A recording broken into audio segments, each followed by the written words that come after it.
बिस्मिल्लाहिर्रहमानिर्रहीम। अस्सलाम वालेकुम स्टूडेंट्स। आपको बेसिक इंग्लिश ग्रामर के इस लेक्चर नंबर 2 में खुश आमदीद। स्टूडेंट्स, आज हम बेसिक इंग्लिश ग्रामर का ये जो हमने एक सीरियल शुरू किया है उसमें हम क्वेश्चन वर्ड जो है वो व्हेन का इस्तेमाल सीखेंगे। और व्हेन का इस्तेमाल भी हम सीखेंगे 3 मुख्तलिफ टेंसेस में, यानी प्रेजेंट डेफिनेट में, पास्ट डेफिनेट में और फ्यूचर डेफिनेट में। वैसे तो व्हेन का इस्तेमाल जो है हमारे जितने भी 12 के 12 जो एक्टिव वॉइस के जो टेंसेस होते हैं उसमें व्हेन का इस्तेमाल होता है। पैसिव वॉइस के अंदर भी हमारे जो 8 मुख्तलिफ टेंसेस हैं उनके अंदर भी व्हेन का इस्तेमाल होता है। लेकिन आज हम इस क्लासरूम सेशन में व्हेन का इस्तेमाल सिर्फ़ और सिर्फ इंडेफिनिट टेंसेस, यानी जिसमें प्रेजेंट डेफिनेट शामिल है, फिर पास्ट इंडेफिनिट शामिल है और फिर फ्यूचर इंडेफिनिट शामिल है, उसमें हम इसका इस्तेमाल सीखते हैं। देखिए स्टूडेंट्स, व्हेन का माना होता है कब, यानी जब हम किसी काम के करने या होने के बारे में क्वेश्चन, उसकी टाइमिंग यानी उसके टाइम के बारे में पूछना चाहते हैं तो हम व्हेन का इस्तेमाल करते हैं। इसमें सारी बात है स्टूडेंट्स के, फिर प्रेजेंट डेफिनेट के लिए आप डू और डज का इस्तेमाल करते हैं। जैसा कि आपको मैंने लास्ट लेक्चर में भी डिटेल के साथ बताया था कि प्रेजेंट डेफिनेट में हम डू डज जो है वो सब्जेक्ट से पहले लाजमी इस्तेमाल करते हैं। इसमें डू कहाँ इस्तेमाल होना है ये मैंने आपको लास्ट वीडियो में भी बताया था, अब भी आपको बता देता हूँ। डू का इस्तेमाल जो हम करते हैं जब आपका सब्जेक्ट आई होगा, या वी, या यू, या दे, और या फिर कोई प्लूरल नाउन। इसी तरह डज का जो इस्तेमाल हम उस वक्त करेंगे जब आपका सब्जेक्ट जो ही है, या शी, या इट, या दिस, और या फिर कोई सिंगल नाउन होता है।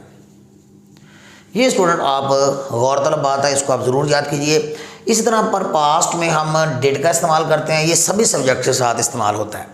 और जब तक फ्यूचर, जहाँ तक फ्यूचर इंडेफिनिट की बात है तो हम विल और शैल का इस्तेमाल करते हैं। सिर्फ आई हुई के साथ हमने शैल इस्तेमाल करना है और बाकी जितने भी सब्जेक्ट्स हैं उनके साथ हम विल का इस्तेमाल करते हैं।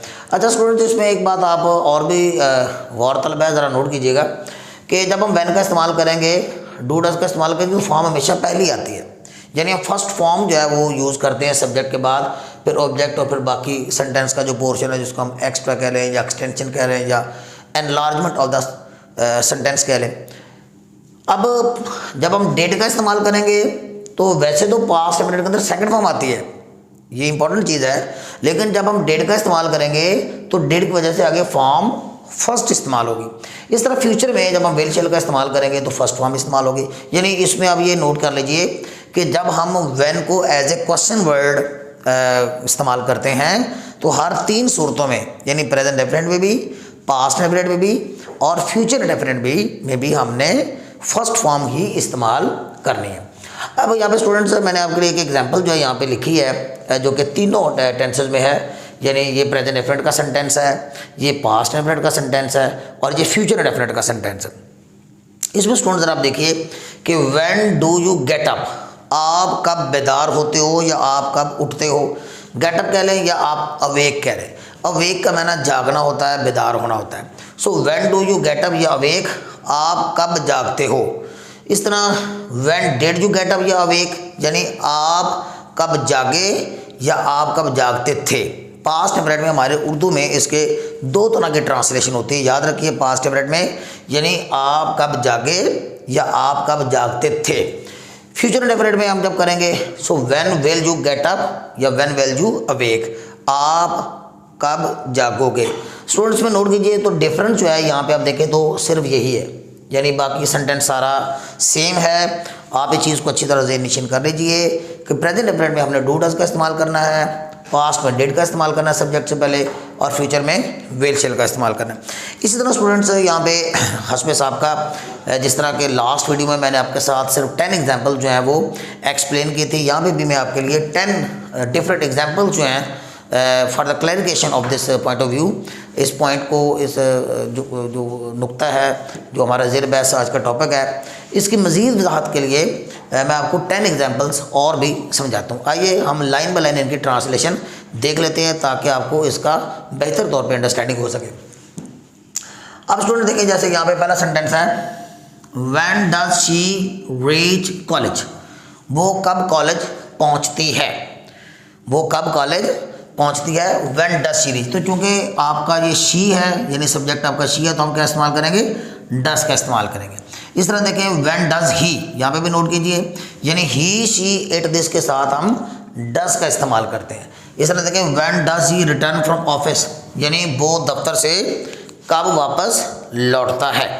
तीसरा सेंटेंस देखिए when does she get hyper, या गेट हाइपर कह लें या गेट एंग्री कह लें, यानी उससे गुस्सा कब आता है या वो तैश में कब आती है। When does she get hyper, gate hyper जो है ये वर्ब बनाने के लिए इस्तेमाल किया, गेट का इस्तेमाल किया गया है। So when does she get hyper, उसे गुस्सा कब आता है या वो हाइपर कब होती है या वो गुस्सा कब करती है। When does she get hyper. Next देखें when does the train reach the station, ये गाड़ी चूँकि ट्रेन जो ये सिंगल नाउन है, सो दैट मीन्स स्टूडेंट हम इसके साथ डज का इस्तेमाल करेंगे। मैंने आपको बताया था यहाँ पे कि जब आपका सब्जेक्ट ही होगा, शी होगा, इट है, दिस है या सिंगल नाउन है तो हमने डज का इस्तेमाल करना है। और जब आपका सब्जेक्ट आई होगा, वही होगा, यू है, दे है या फिर प्लूरल नाउन है तो फिर हम डू का इस्तेमाल करेंगे। नेक्स्ट एग्जांपल देखें when do you go to sleep. अब देखें यहाँ पे सब्जेक्ट हमारा चूँकि यू है, सो दैट्स वाई हम डू का इस्तेमाल करेंगे। So when do you go to sleep, आप कब सोते हो। नेक्स्ट देखिए when does he make payment to you, वो आपको अदायगी कब करता है। नोट कीजिए कि हमने जब क्वेश्चन वर्ड व्हेन के साथ इस्तेमाल करना है तो फिर हमने सब्जेक्ट से पहले डू या डज का इस्तेमाल करना है, ही के साथ हम डज का इस्तेमाल करते हैं। इस तरह देखें when does Indian team, note कीजिए इंडियन टीम जो है ये यहाँ पे देखें जो ये सिंगल नाउन है, इंडियन टीम सिंगल नाउन है, सो दैट्स हम इसके साथ डज का इस्तेमाल करेंगे। When does Indian team visit Pakistan, भारतीय टीम कब पाकिस्तान का दौरा करती है। इस तरह देखिए when does Virat Kohli, note कीजिए यहाँ पे आपका जो सब्जेक्ट है वो डज आएगा, sorry Virat Kohli single noun है, सो दैट्स वे हम डज का इस्तेमाल करेंगे। So when does Virat Kohli retire from cricket, Virat Kohli cricket से कब रिटायर होता है। इस तरह देखिए when do you receive your salary, आप अपनी सैलरी कब वसूल करते हो या हासिल करते हो। इस तरह देखिए व्हेन डज यूनिवर्सिटी, ये आप नोट कीजिए स्टूडेंट्स के यूनिवर्सिटी जो ये सिंगल नाउन है, तो जब सिंगल नाउन है तो हम डज का इस्तेमाल करेंगे।